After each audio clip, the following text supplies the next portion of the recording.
이스라엘 라에모. 오늘도 거룩한 사바세 오신 한 분 한 분을 진심으로 환영하고 축복합니다. 우리가 아까 찬양할 때 찬양이 아니라 십계명일 때 안식일을 좀 그렇게 지킵니다. 그 안식일을 사바세로 붙여서 읽으면 어떨까 싶어요. 가능하면 모르고 넘어가는 걸 할 수 없지만 또 눈에 띄는 가능하면 사바세 거룩하게 지켜있습니다. 안식일이 일이라는 하나님의 의도를 표현하려면 사바세에는 10이라는 의도를 알 수 있는 단어다. 그래서 원문으로 보는 게 참 중요하다는 의미죠. 그래서 가능하면 그런 단어들은 예수와 시온을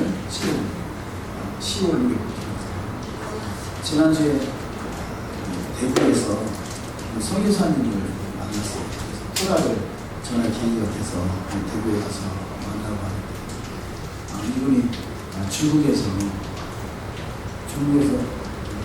나환자 초원을 운영을 하시더라고요. 중국에서 나환자를 상대로 복음을 전하고 그런 사역을 하시는데 아주 중국 여러 곳에 이렇게 많이 큰 사역을 하시고 초교파적으로 이렇게 운영을 하시더라고요. 활동을 하시는데 그래서 그 외국이니까 처음에는 막 이렇게 핍박도 많았고 쫓아내려고 했는데 막상 쫓아내려고 보니까 그 일을 대신할 사람이 있는 거예요. 중국의 정부도 그렇고요. 누구도 하나 자기를 희생해서 그 일을 하려고 할 사람이 없는 것이에요. 대개가 거기서 봉사하는 사람들이 전 재산을 다 팔아서 들어가서 헌신을 하시는 분들인데 과연 그렇게 할 수 있는 사람이 누가 있을까? 그 나환자들이 그런 거죠. 이 한국 그 선교사님 쫓아내려고 하니까 그러면 당신들이 와서 우리 선거달라. 그러니까 막상 그러니까 아무도 없더라는 거죠. 그래서 오히려 정부나 이런 어떤 기관에서 홍보를 해주고 많은 사람들이 그 중국뿐이 아니라 중국 인근에 있는 나라에서 와가지고 봉사도 하고 큰 사역들을 하셨는데 이분이 원래는 그 장로교 출신이었어요. 장로교 출신이었는데 이분이 군대에서 소령이었었고 자기 상사는 중령이었었고 둘이 이제 대화를 하게 되는데요. 이제 중령되는 분이 그랬대요. 중령되는 분이 일요일은 안식일이다 그렇게 선을 이야기를 했나 봐요. 아주 설교를 했는지.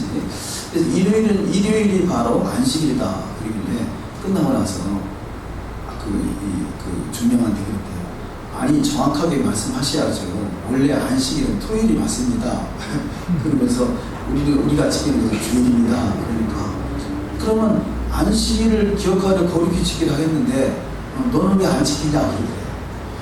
안식일을 거룩하게 지키라 했는데 너는 왜 안 지키냐 그랬잖아요. 이 소령은 이 토요일이 안식이다. 그리고 중령은 일요일이 안식이다. 그랬으니까 그러면 소령이 안식일은 토요일이다 그랬으면 그럼 토요일을 지켜야지 왜 안 지키냐. 너부터 똑바로 지켜라 그러더래요. 알았습니다. 그때부터 토요일 안식일 지키기 시작했대요. 그래서 네, 당장 지키겠습니다. 그래서 이 소령하고 중령하고 같이 안식일을 지키게 된 거예요. 그래서 안식일을 지키려니까 안식일 지킬 데가 없잖아요. 그래서 이제 안식교를, 이제 재림교를 가게 되고 그렇게 됐어요. 그러다 보니까 이게 소문이 나가지고 사병들한테도 영향이 있을 거 아니겠어요. 갑자기 소령, 중령이 지도자들이 안식일을 지킨다고 부르니까요. 이게 부대에서 이슈가 된 거예요. 문제가 돼가지고 그 기관 왜 상급 기관까지 올라가게 되고 그래서 조사까지 나오게 되고 결국은 소령은 중령으로 진급하게 됐고 중령은 대령으로 진급하게 됐는데 하마침에 제가 명칭은 잘 모르겠습니다. 퇴직할 수밖에 명예 퇴직할 수밖에 없는 상황이 되세요. 그냥 소령으로 중령으로 퇴직을 하시게 됐대요. 그러니까 어디 가서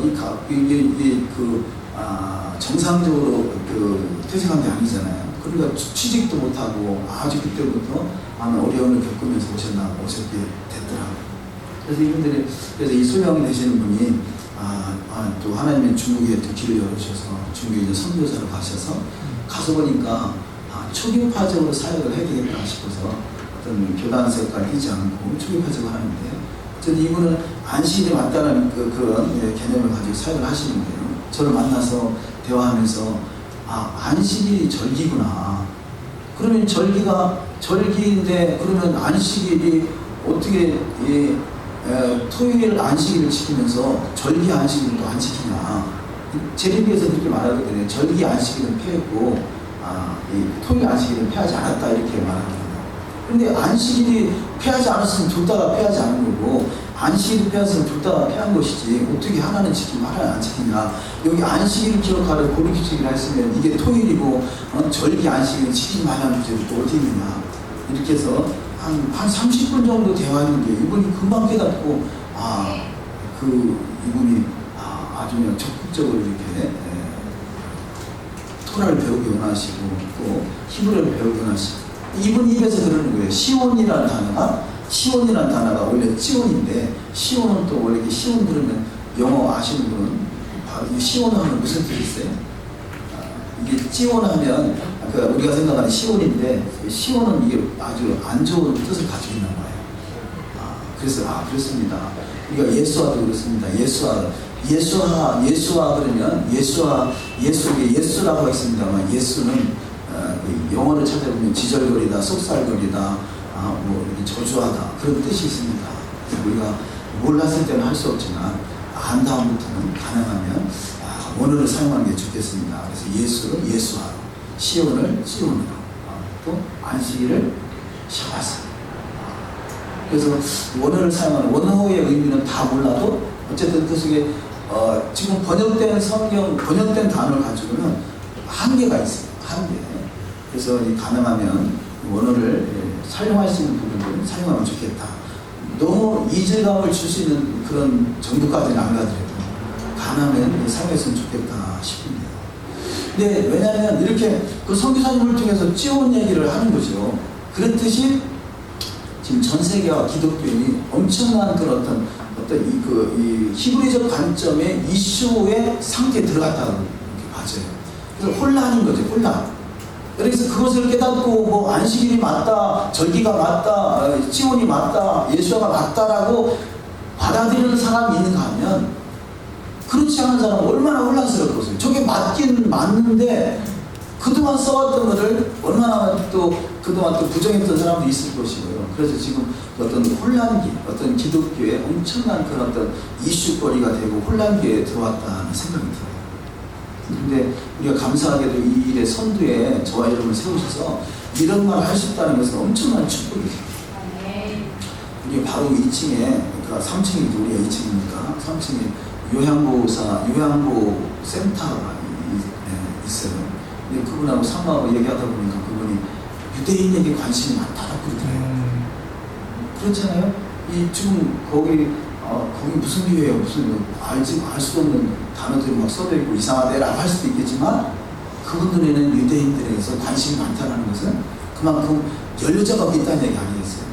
제가 아직 개인적으로 못 만나봤습니다만 만나면 또 토라를 전할 기회가 되겠습니다. 그랬듯이 주변에서 그렇고 많은 사람들이 큰 어떤 이슈가 되고 있고 혼란기에 있다라고 봐져요. 그래서 거기서 그야말로 베드로와 요한과 두 제자들이 120분들의 성령 받고서 저들이 성경 말씀을 구체적으로 잘 설명해서 또 성령의 감동 감화 받아서 설교했더니 3,000명, 5,000명이 막 혼란을 겪게 되고 거기서 3,000명, 5,000명이 막 죽게 돌아오게 됐다라고 그러잖아요. 지금 3,000명, 5,000명이 토라로 돌아올 수 있는 계기가 지금의 계기가 된 줄 믿습니다. 그래서 우리가 어찌 보면요, 하나님께서 여기 또 가우동을 보내시는 또 특별한 승리가 있으시겠죠. 근데 깨닫지 못하니까 바울이를 흔들어가지고 여기까지 보내셔서 정지하는 과정이라고 여겨집니다. 아직도 저 속에는 불순물이 많이 남아있으면 저도 깨달아요. 저도 계속 흔들려서 계속 어떤 이 불순물이 제거되어야 되겠지만, 왜 하나님께서 정금같이 우리를 흔드시겠어요? 그것은 뭔가 빛이 보석같이 아무리 좋은 그 보석도 원석은 아무 볼품이 없다고 해요. 아무리 좋은 다이아몬드도 그게 석탄 속에서 나온다는 거잖아요. 흑연 속에서.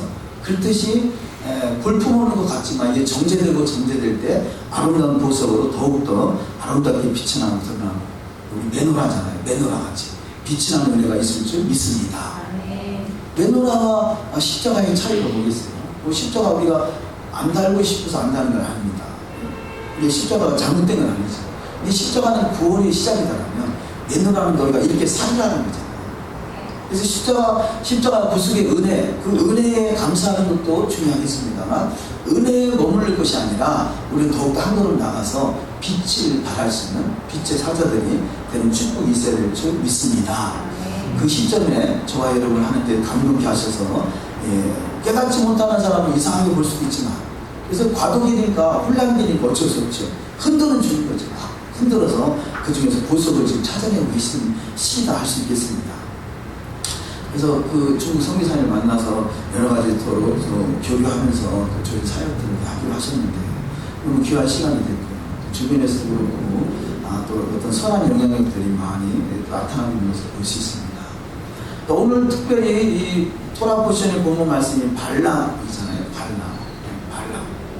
자, 발락과 같이 동조했던 발람과 발락이 오늘 말씀에 어떤 핵심적인 부분들을 말씀하기도 할 수 있겠는데요. 발람, 오늘 새벽에 갑자기 새벽 2시에 깨가지고 잠이 안 와서 계속 말씀을 묵상하면서 근데 갑자기 발람의 후예들을 그러더라고요. 발람의 후예들. 아니, 가인의 후예들은 들어봤지만 발람의 후예들은 이게 뜬금없이 무슨 소리야? 그래서 발람의 후예들. 그렇구나. 오늘날의 기회가요, 토라를 깨닫지 못하는 발람의 후예들이에요. 발람이 어떤 사람입니까? 발람이 무릎만 꿇면 하나님의 음성을 듣는 사람이에요. 무릎만 꿇면 그가 기도만 하면 하나님의 음성을 듣고, 그가 그 발락의 동조에서 이스라엘을 타락하는, 이스라엘을 저주하려고 하다가 갑자기 하나님의 음성을 듣고, 내가 어떻게 하나님의 음성을 듣고 다른 말을 할 수 있느냐? 나는 하나님의 말씀을 거역할 수 없다, 이렇게 말하잖아요. 기도만 하면 하나님의 음성을 듣는 그렇게 어떤 선지자 중에서도 특별한 선지자를 할 수 있습니다. 그런데 이렇게 하나님의 음성을 깊이 듣는 발람도 타락하게 되더라는 거죠. 왜 그러겠습니까? 토라를 벗어나니까 타락하게 되더라는 거죠. 토라의 핵심이 뭐겠습니까? 토라를 구체적으로 세워나가는 나라가 이스라엘이잖아요. 이스라엘을 타락시키는 일에 쓰임받은 사람이 발람 아니겠습니까? 오늘날의 기회가 2000년 동안 한 일이 뭐겠어요? 이스라엘을 저주하고 이스라엘을 참 타락시켰더니, 이번에 중국 선교사를 만나서 간단하게 그 마틴 루터의 두 얼굴, 브레드 TV를 소개하면서요, 마틴 루터의 두 얼굴을 얘기했어요. 장로교나 기독교에서는 마틴 루터 하면 아주 종교개혁자고 대단한 사람으로 이게 소문이 나 있죠. 정평이 나 있죠. 그래서 누구도 마틴 루터에 대해서 그 장로교단에서 정상적으로 신앙생활하는 사람 같으면 마틴 루터나 깔변하면 대단한 사람들 알잖아요.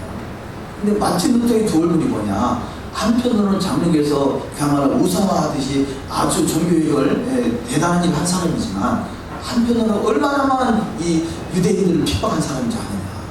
유대인들을 죽이라고 한 사람이 마틴 루터고, 그 마틴 루터의 말에 따라서 움직인 사람이 히틀러는 기독교인을, 그 유대인들을 600만 명을 죽였다고 하지만 그 영향력은 바로 마틴 루터나 이 종교개혁자들의 영향입니다. 처음에 마틴 루터가요, 어떻게 해서 유대인을 전도하려고 여러 가지 방법을 다 써봤어요.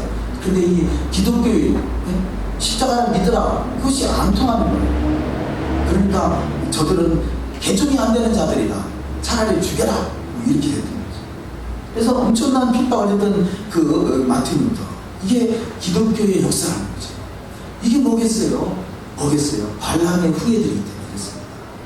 발람의 후예들은 끊임없이 이스라엘을 타락하고 이스라엘을 저주하는 그들인 거죠.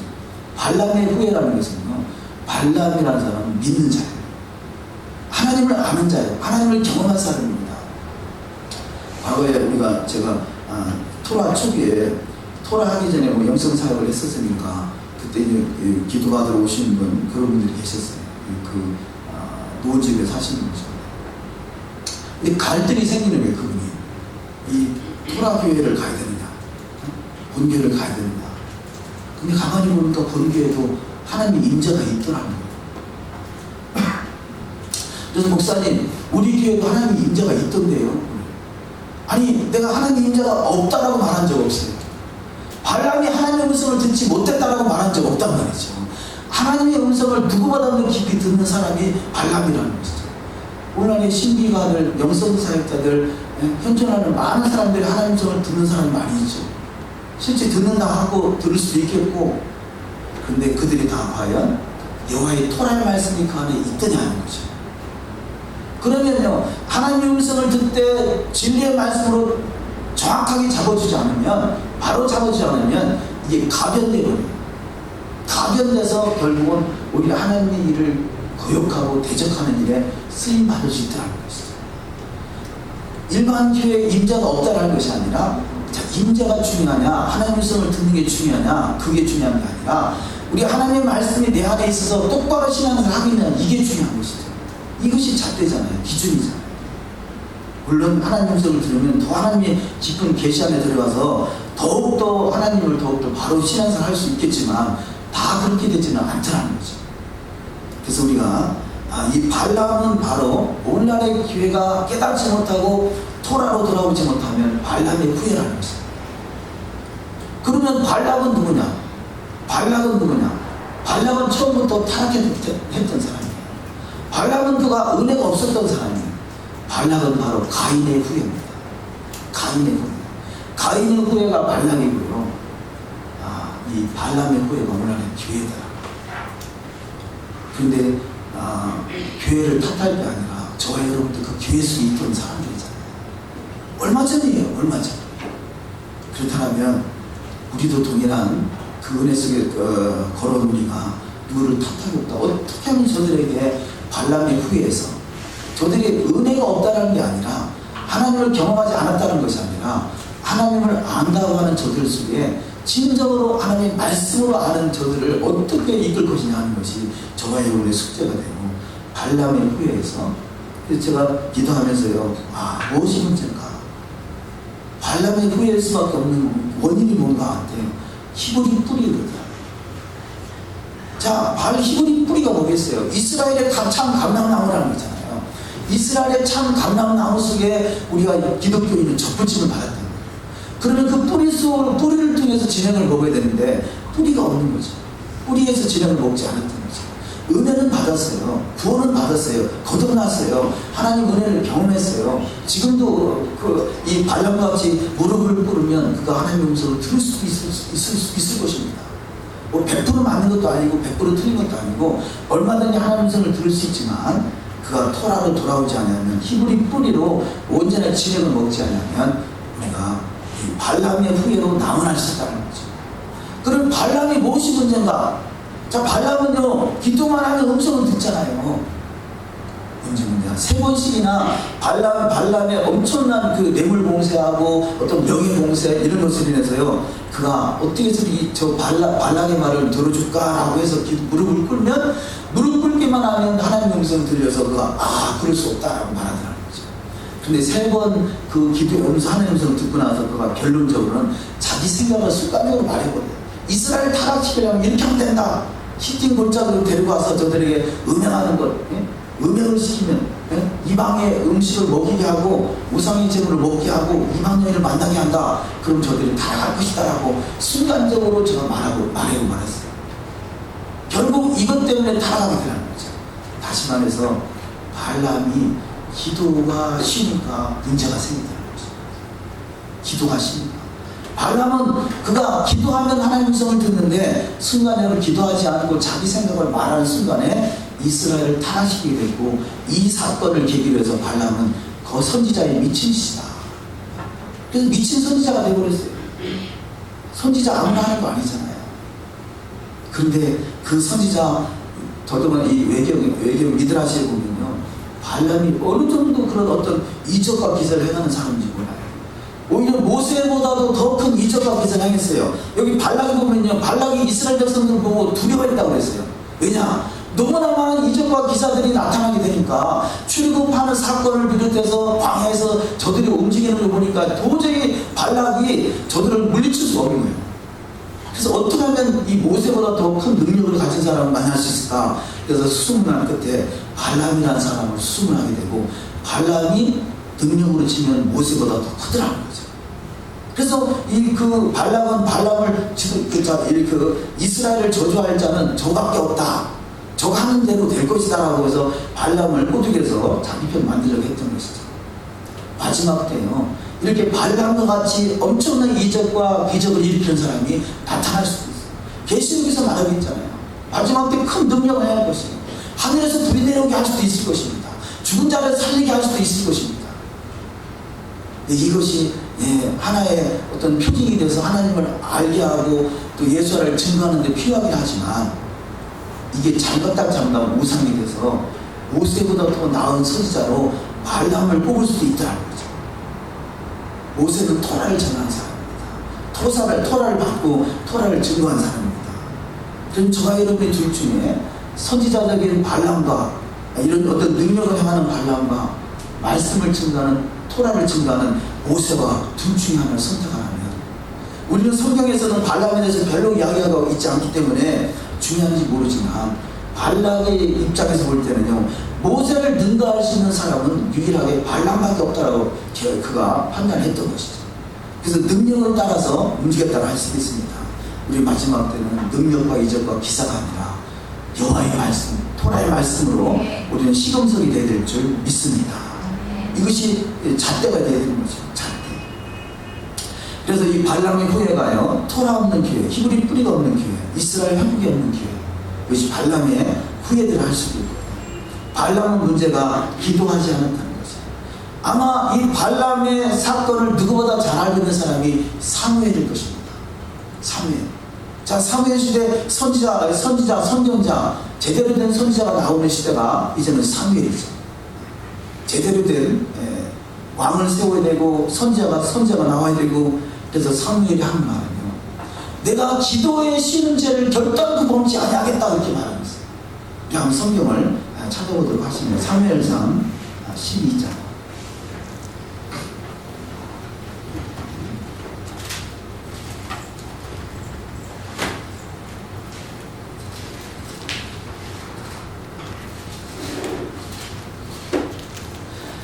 사무엘상 12장 23절 24절을 읽습니다.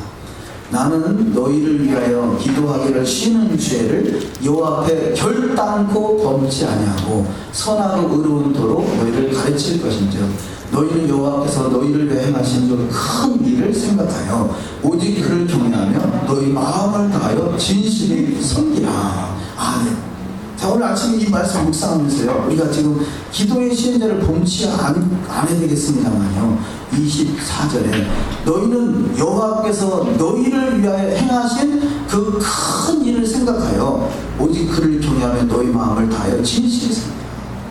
자, 너희를 위하여 행하신 그 큰 일, 또 너희를 위하여 행하실 그 큰 일을 생각하며, 저와 여러분을 통해서 토라 회복을 위한 큰 일을 행하실 것을 생각하며, 우리가 기도의 시험제를 범치 않으며 더욱더 하나님을 경외하는 믿음의 주인공들이 다 되시기를 주의 이름으로 축원합니다.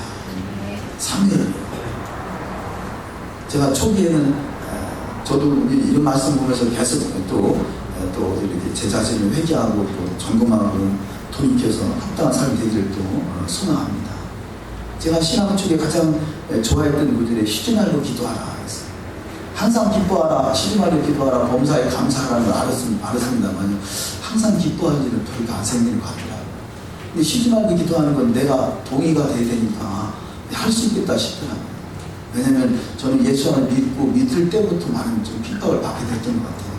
그러니까 예수 안을 믿으면 그 좋은 일이 뭐 있는 것도 있습니다만, 환경들이 핍박이 따르는 그런 일들이 생기니까, 그래서 항상 기뻐하라 그 말보다는 쉬지 말고 기도하라가 더 좋게 보이고, 어떻게 하면 쉬지 말고 기도하나, 기도라는 단어를 좀 뽑다 보니까 사무엘이 내가 기도의 쉬는 죄를 결단코 범치 않겠다는 말씀이 너무 좋더라고요.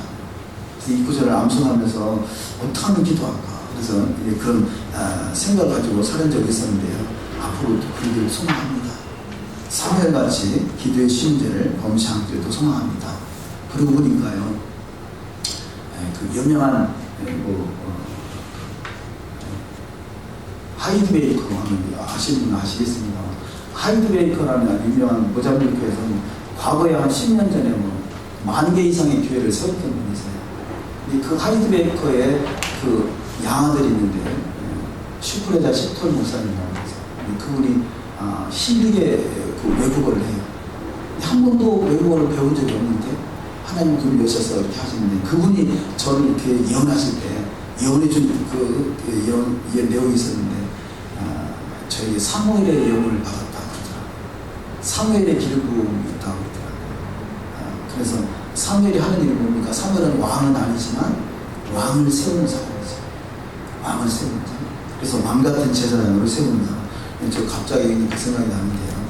그래서 우리가 사무엘의 기도의 시대를 범치 않으면 발람이 선지자를 세웠던 것이 타락하지 않고 하나님 저와 여러분을 통해서 이루고자 하는 큰 일을 행하실 수 있는 주인공들이 다 되시기를 주의 이름으로 축원합니다. 예. 그래서 지금은 대혼란, 이 토라의 대혼란 속에 있는 시대고요. 그 일에 저와 여러분은 크게 외칠 수 있는 기회가 주어진 특권들이 있습니다. 그래서 쉬지 말고 기도해서 우리 하나님께서 저와 여러분을 통해 이루고자 하는 뜻이 자주나오로 치우치지 않는다. 패한다는 것이 뭐냐? 치우치는 것입니다. 가감하는 것이다. 패하는 것은 가감하는 것이고, 패하는 것은 치우치는 것입니다. 저와 여러분이 하나님 말씀은 패하는 자, 가감하는 자, 치우치는 자가 되지 않기 위해서는 나름대로 시간을 정해놓고 기도하면서, 그래서 하나님 음성을 듣고, 하나님 음성이 뭐겠어요? 가장 중요한 하나님 음성은 여호와의 말씀을 말하는 것이죠. 여호와의 말씀. 자, 첫 번째 발락에 대해서 구체적으로 좀 말씀을 드립니다. 발락, 파괴자라는 뜻인데, 발락의 첫 번째 베이트와 라메드, 이 두 단어는 그 결핍이라는 뜻을 가지고 있습니다. 결핍. 그래서 말씀을 결핍케 하여 전막케 한다. 말씀을 결핍케 하는 자가 발락이라는 것이죠. 십볼의 아들 발락 그러잖아요. 십볼이라는 뜻은 참새, 어원, 짓거리다 뜻이에요. 이사야 8장 19절에 읽습니다. 혹이 너에게 구하기를 기절거리며 속살거리며 실력한 자가 마술사에게 물을 하거든. 백성이 자기 하나님께 구할 것이 아니냐. 사한 자를 위하여 죽은 자에게 구하겠느냐 하라. 아멘. 자, 기절거리며 속살거리며 신접한 자, 이들이 바로 십볼의 아들, 십볼, 발락, 그런 부여나가겠습니다. 세 번째, 그는 이스라엘의 주어진 여호와 하나님의 말씀을 도적질하는 자입니다. 민수기 25장 1절. 이스라엘이 시딤에 머물러 있더니 그 백성이 모압 여자들과 음행하기를 시작하니라. 아멘. 음행시켜서 결국 타락시키는 거죠. 이 시딤이라는 단어가 사탄이라는 단어와 같은 어원을 가지고 있습니다. 그래서 어느 지역에 가느냐, 어떤 사람을 만나느냐, 무슨 대화를 하느냐 하는 것 너무 중요한 것이죠. 네 번째, 발람의 이름은 히브리 발람 이름에 두 가지 뜻이 있는데요. 발 앞에 빌, 바벨론의 큰 신, 파괴자, 결핍, 또 발람이나 시작이 같이 시작되죠. 암은 열국, 백성을 말하죠. 그 발람의 기마트리아가 700인데 샤밧과 같다고 합니다. 그래서 이 샤밧은 좋은 거지만 그 숫자가 에너지 값이 같긴 하지만 여호와를 향한 것이 아니면 오히려 하나님을 대적하는 자가 됩니다. 그래서 샤밧, 안식일보다 더 높은 것을 찾는 미친 선지자다, 그렇게 해석할 수 있겠습니다. 두 번째, 신약에 기록된 발람 선지자에 대해서 신약 속에서 말씀을 찾아봅니다. 첫 번째, 사도시대의 시몬 베드로는 토라 포시에 나온 발람 선지자를 불의의 싹을 사랑한 자라 말하고 있습니다. 베드로서 2장 15절 읽습니다. 저희가 다른 길을 떠나 미혹하여 부울의 아들 발람에게를 쫓노니라. 그는 불의의 삭을 사랑하다가 자기의 불법을 인하여 책망을 받되 말 못하는 나비가 사람의 소리로 말하여 이 선지자의 미친 것을 금지하였습니다. 자, 베드로가요, 이 발람에 대해서 선지자의 미친 듯이 하는 거죠. 왜냐? 불의의 삭을 사랑했다는 것입니다. 자, 삭 자체가 문제가 되는 것은 아닙니다. 삭스를 받는 것, 삭스를 주는 것, 어떤 재물을 위해서 일하는 것, 이게 문제가 아니라 불의의 삭스를 사랑하는 것이 문제입니다. 불의의 삭. 부정한 돈이 될 수도 있겠고요. 또 발람은 특별히 발람의 뇌물을 받아서 결국은 이스라엘을 타락시키게, 그래서 그런 것들이 바로 불의의 삭시 되겠습니다. 두 번째, 사도시대의 공동체는 발람을 자신의 이익을 추구하기 위하여 종교적인 권위를 남용한 표면적인 인물로 낙인을 찍고 있습니다. 유다서에는요, 발람의 어그러진 길이라 말합니다. 유다서 1장 11절, 화 있을진저 이 사람들이여 가인의 길과 길에 행하였으며 삭스를 위하여 발람의 어그러진 길로 올라가시며 고라의 폐역을 쫓아 멸망을 받았다. 아멘. 가인이 나오고요, 발람이 나오고 고라가 나옵니다. 고라는 같은 그 레이지파죠. 그가 출애굽한 사람입니다. 그래서 가인, 발람, 고라 이런 세 부류의 사람들이 있는 것을 볼 수 있습니다. 두 번째, 발람의 어그러진 길이란 그는 하나님보다 자기 탐욕에 순종했다는 말씀입니다. 자, 발람의 기호는 이스라엘 자손들에게 더 이상 모세를 통하여 하나님과의 언약이 존재하지 않는다는 가르침입니다. 언약이 존재하지 않는다, 토라는 끝났다 라고 말한다면 이것이 바로 발람의 기운이라는 것이죠. 오늘날의 교회가 토라는 끝났다라고 말한다면 발람의 기운을 따르는 자, 발람의 후예들인 것이죠. 탐욕에 순종하는 자입니다. 우리 아까 사무엘이 아니라 읽었던 오늘 토라 포션 본문 미가서 끝장이죠. 미가서 읽었던 내용에 이런 말씀이에요. 우리가 이 주님을 위해서 하는 그런 고난이라면 그 또한 순종하라, 그런 말씀이 있었죠. 이것이 주님을 위한 고난이라면 우리가 순종할 수 없는 자, 순종해, 그것이 바로 축복인데, 이 지금 발람, 탐욕에 순종했다는 것입니다. 세 번째, 오늘날 발람의 기호는 교회를 휩쓸고 있습니다. 지금 교회의 영적 현실을 보면 교회의 가르침은 모세의 가르침과 토라와 정면 충돌하고 있습니다. 이것이 토라를 거역하는 현실이죠. 두 번째, 예수께서는 불의의 이득을 위해 거룩한 것을 남용하는 자들을 꾸짖으십니다. 마태복음 21장 12절 이하 말씀을 읽습니다. 예수께서 성전에 들어가서 성전 안에서 매매하는 모든 자를 내어 쫓으시며 돈 바꾸는 자들과 상과 비둘기 파는 자들의 의자를 둘러보시고 저희에게 이르시되 기록된 바 내 집은 기도하는 집이라 일컬음을 받으리라 하였거늘 너희는 강도의 굴레를 만드는도다 하시니라. 아멘. 강도의 굴레를 만든다. 미드라시에는 발람을 돈 바꾸는 자라고 보고 있습니다. 발람, 그가 불의의 삭스를 사랑했다는 것이죠. 네 번째, 시몬 베드로는 말 못하는 나귀조차도 발람이 미친 것을 금지하였다고 말합니다. 다시 한번 읽습니다. 베드로 후서 2장 16절, 자기의 불법을 인하여 책망을 받되 말 못하는 나귀가 사람의 소리를 말하여 이 선지자의 미친 것을 금지하였느니라. 아멘. 자, 말 못하는 나귀가 말하고 있으면 화들짝 놀랄 텐데 발람은 그 순간적으로 미혹되니까 그게 뭔지 모르고 나귀하고 같이 대화를 하잖아요. 우리가 주변에서 내가 깨닫지 못하면 주변을 통해서 깨닫게 하신 부분들이 없지 않아 있을 것입니다. 다섯 번째, 하나님의 사자가 발람이 이스라엘을 세 번이나 저주하려 하였으나 하나님 막으십니다. 민수기 24장 4절 읽습니다. 하나님 말씀을 듣는 자, 전지자의 이상을 보는 자, 엎드려서 눈을 뜬 자가 말하기를. 자, 발람이 하는 말이 뭐냐면요, 하나님 말씀을 듣는 자, 전능자의 이상을 보는 자, 엎드려서 눈을 뜬 자라고 말하고 있습니다. 내가 소경이 아니라 너가 소경이라고 그러죠. 엎드려 눈을 뜬 자, 우리는 내가 완전하다고 믿는 순간에 우리는 이렇게 미혹을 당하게 될 것입니다. 끊임없이 우리 배우기를 힘쓰고 더욱더 알아가기를 힘쓰고 눈이 열려지기를 또 힘써야 될 것입니다. 세 번째, 예수 앞에서 발람의 교훈을 지키는 자들을 책망하십니다. 계시록 2장 14절을 읽습니다. 그러나 내게 두어 가지 책망할 것이 있나니 거기 내게 발람의 교훈을 지키는 자들이 있도다. 발람이 발락을 가르쳐 이스라엘 앞에 올무를 놓아 우상의 제물을 먹게 하였고 또 행음하게 하였느니라. 아멘. 자, 우상의 제물을 모르고는 먹을 수 있겠습니다만 알고는 먹지 말라 그러죠. 모르고 먹는 것은 우리가 얼마든지 있을 수 있습니다. 그러나 알고서는 먹지 않는 것이 성경의 말씀인 것입니다. 우상의 제물을 믿으면 알고 먹은 거잖아요. 우상의 제물을 먹음으로 말미암아 행음까지 하게 되고 결국은 이스라엘과의 타락하게 됩니다. 첫 번째, 발람의 교훈이란 이스라엘 자손들에게 더 이상 모세를 통해 하나님의 언약이 존재하지 않다는 것을 가르치는 것이라는 거죠. 토라를 거역하게 만든다는 것이죠. 두 번째, 지금 우리가 당면하고 있는 영적 현실을 분석해보면 토라를 따르면서 신앙생활을 하는 히브리 뿌리 회복운동은 교회의 교훈, 발람의 교훈과 직접적인 충돌하고 있다는 사실입니다. 마태복음 5장 17절을 읽습니다. 내가 율법이나 선지자나 폐하러 들을 생각지 말라. 폐하러 것이 아니요 완전히 하려 함이로다. 진실로 너희에게 이르노니 천지가 없어지기 전에는 율법의 1.1핵이라도 반드시 없어지지 아니하고 다 이루리라. 아멘.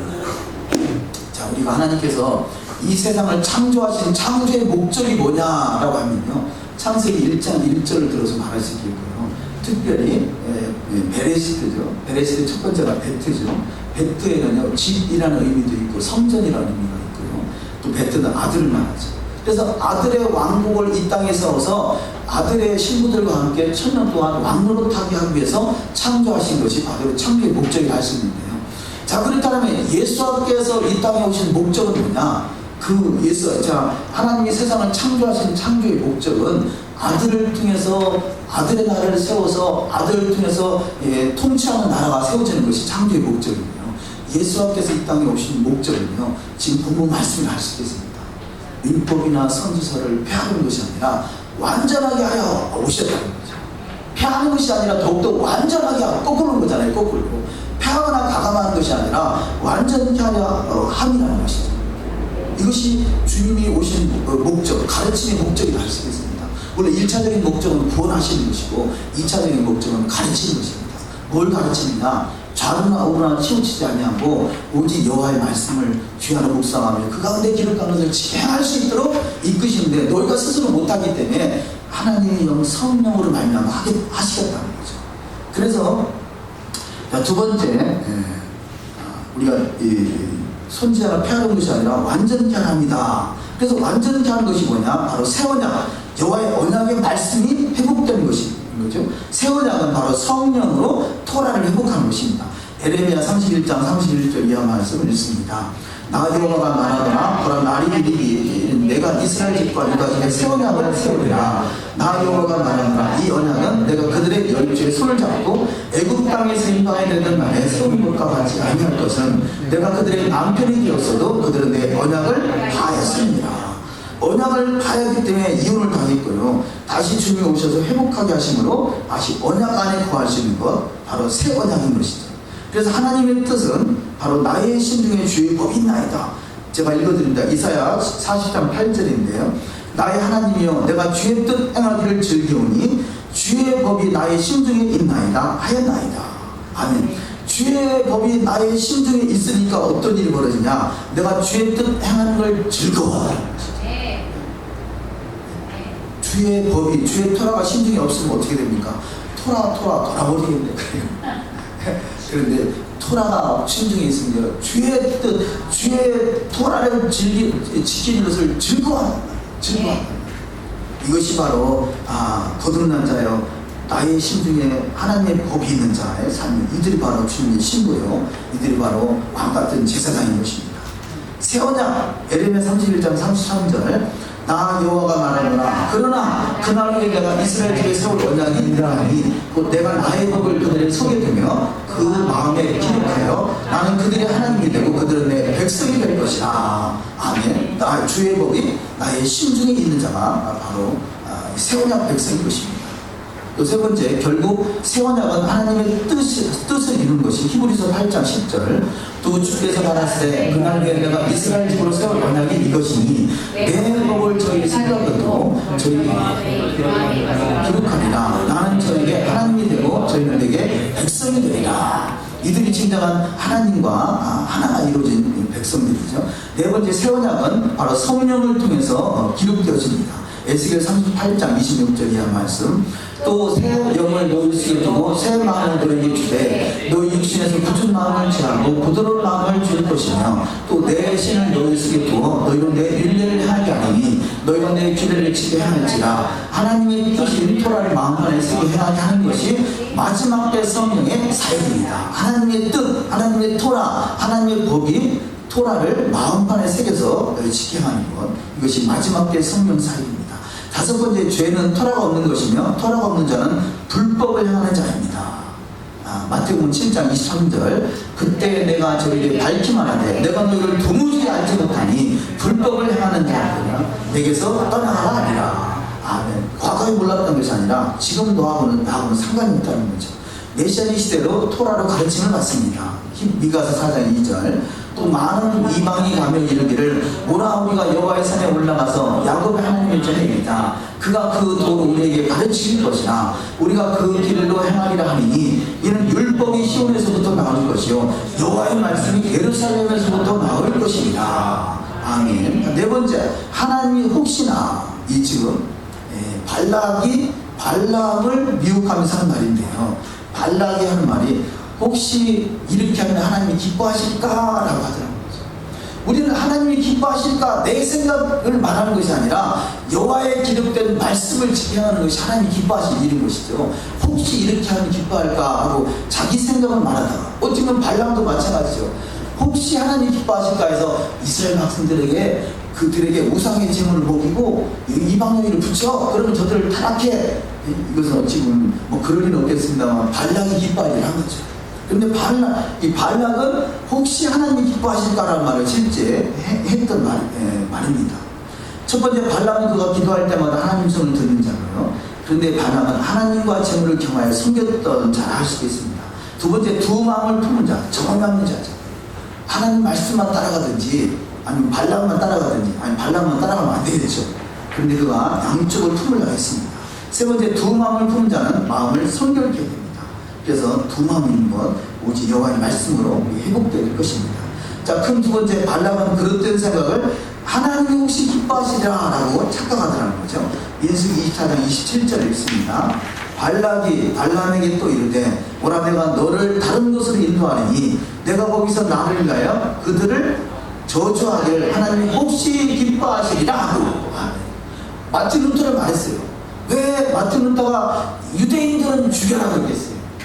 저들은 개종이 안 되는 사람이고 예수를 십자가에 못 박은 자들이고 그러니까 이렇게 하면 하나님이 기뻐하실까 그런 생각 갖지 않았거든요. 이 마틴 루터가 나는 이거 하나님이 싫어할 일인지 알지만 나는 내 생각대로 할 거야 그러진 않았을 것 같아요. 혹시 저들은 이 예수를 십자가에 못 박은 저들은 반드시 더 큰 형벌을 받아야 돼 그런 생각 갖지 않겠습니까? 혹시 하나님이 기뻐하실까? 우리는 말씀을 벗어나는 것은요 혹시 하나님이 기뻐하실까 하고 생각하는 거랑 똑같은 것입니다. 우리는 절단코 말씀을 벗어나면 하나님이 기뻐하지 않습니다. 우리가 말씀을 벗어난 것에 대해서 안타까워 회개할 일인 것이죠. 두 번째, 하나님의 말씀을 벗어나면 죄인입니다. 세 번째, 첫째 날을 주일로 섬기는 것은 하나님이 혹시 기뻐하시라 생각하는 거나 마찬가지입니다. 왜? 일요일날 도안하셨으니까 그날을 기억하고 기념하는 것이 이거 하나님이 기뻐하실 일이 아닐까? 라고 말하는 것은 뭐가 다르겠어요? 누가복음 6장 5절 또 이르시되 인자는 안식일의 주인이라 하시더라. 예수는 안식일의 주인입니다. 예수께서 기뻐하실 일은 바로 안식일을 샤밧을 지키는 것을 기뻐하십니다. 왜냐하면 말씀이니까. 세 번째, 신약의 결정적으로 잘못된 똑같은 유형의 문제가 할례 문제죠. 할례 문제.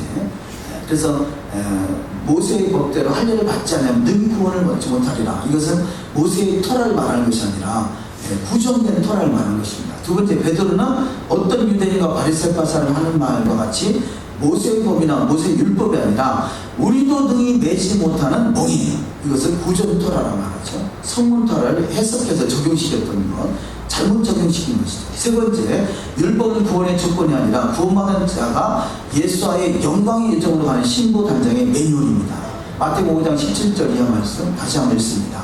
내가 율법이나 선지자나 폐하로운 줄을 생각지 말라. 폐하로운 것이 아니요 완전케 하려 함이로다. 진실로 너희에게 이르노니 천지가 없어지기 전에는 율법의 일정 이래라도 반드시 없어지지 아니하고 다 이루리라. 아멘. 자, 결론의 말씀을 다 같이 읽습니다. 믿음 안에서 말씀대로 이루어가는 자에게 하늘에 속한 모든 신령한 복으로 은혜의 영광을 찬미하게 하실 줄 믿습니다. 아멘. 에베소서 1장 3절 이하 말씀. 찬송하리로다. 하나님은 우리 주 예수와 그리스도 아버지께서 그리스도 안에서 하늘에 속한 모든 신령한 복으로 우리에게 복 주시되 이는 그의 사랑하시는 자 안에서 우리에게 거저 주시는 바 그의 은혜의 영광을 찬미하게 하려 하는 것이라. 아멘. 저와 여러분의 복 주신 은혜, 큰 일을 하기를 원하시는 그 은혜, 그 은혜의 영광을 찬미하시는 가장 복 있는 인생길 되시기를 주의 이름으로 축원합니다.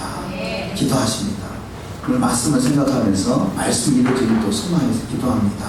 특별히 발락과 발람을 통해서, 발락은 처음부터 깨닫지 못하는 자이지만 발람은 은혜를 받았던 사람입니다. 은혜를 아는 사람이고 무릎을 꿇고 기도하는 하나님 성을 듣는 사람이었습니다. 그러나 그가 결국은 히브리 뿌리 토라가 없어서 결국은 이스라엘을 타락시키는 저주의 입술이 되고 말았습니다.